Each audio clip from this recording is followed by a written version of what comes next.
So ultimately, the Commanders did what we thought they would do. They took Jayden Daniels, the LSU quarterback, who has a tremendous upside, a very, very solid floor underneath him, and a work ethic that is exactly what you want to lead your NFL franchise.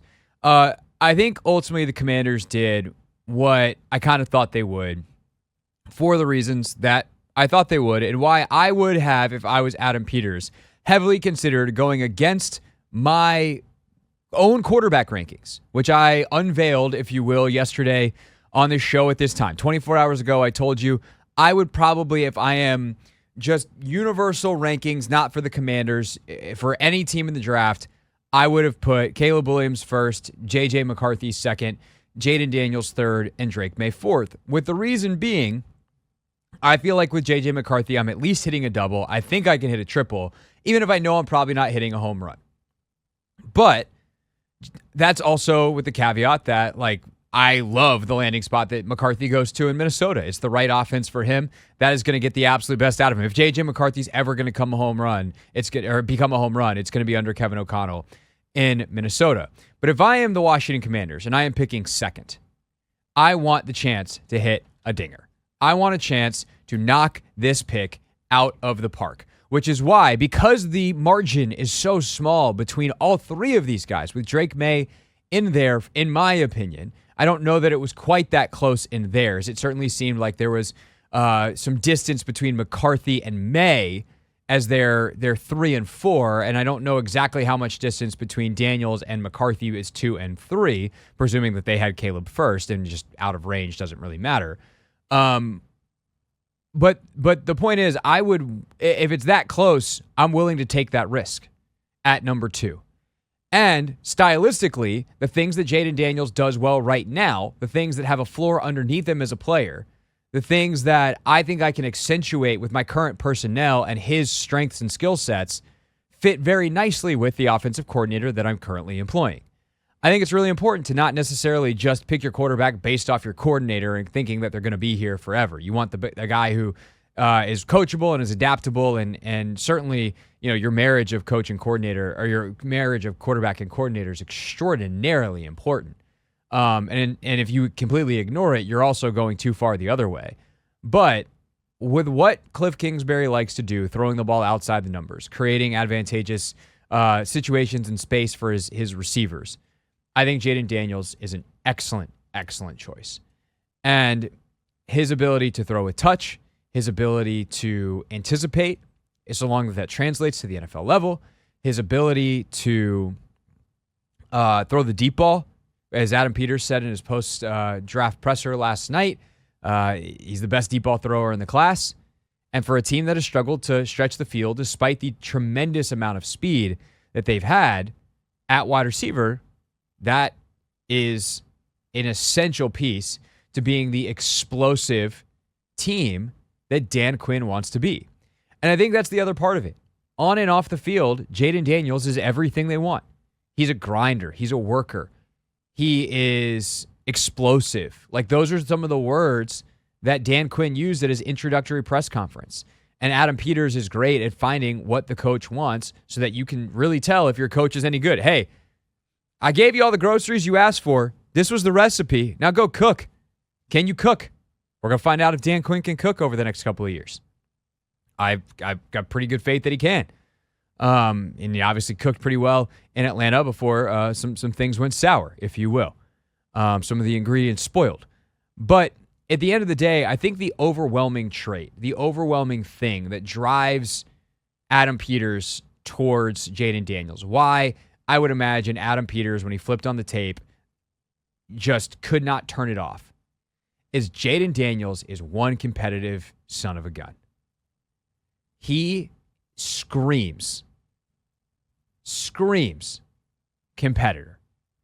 And I would always rather have to rein in that competitiveness in the form of, hey, dude, it's 2nd and 7 in the middle of the first quarter on our second drive of the game. There's no score. Don't try to jump over 3 linebackers. Just go down.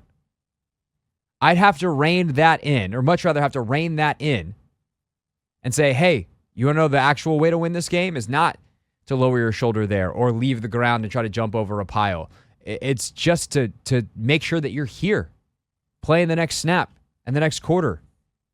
And if we want to win a championship the next week, the next month, little bit now, discretion, better part of valor, for a lot more later. I'd have to teach him that, rather have to teach him that lesson, which he's already started to learn, than have to be like, hey man, like we got to go. We got to pick this thing up. I don't feel you not only doing this for you, but I don't feel you elevating your teammates. I don't feel you setting the example. I don't feel you putting in the work. Because being the first guy in and the last guy out is this cliched thing that we talk about with players in general. But it's, even if it's cliche, it's a necessity at the quarterback position. The studying that you have to do in the NFL is so immense that you have to just put in time, even once you learn how to do it, even if you're very efficient with your time and you're studying. Because some quarterbacks can study all day. They don't really know enough of what they're looking at. They haven't been coached well, or they just don't have the natural abilities, or they haven't been taught, whatever it is. They just haven't learned how to study it. And so they might spend hours and hours and hours watching film, and they get half of what Peyton Manning could get watching in 30 minutes. That's the reality of anything that involves skill and study and processing and intellectual power, etc. But with Daniels, I think he's definitely already learned some efficiency at the college level that will translate well to the pros, but he is willing to put in that time. It is a prerequisite. And obviously the stories of all different kinds of guys are legendary. Alex Smith, when he got here, he was that kind of guy. I mean, Kirk's that kind of guy.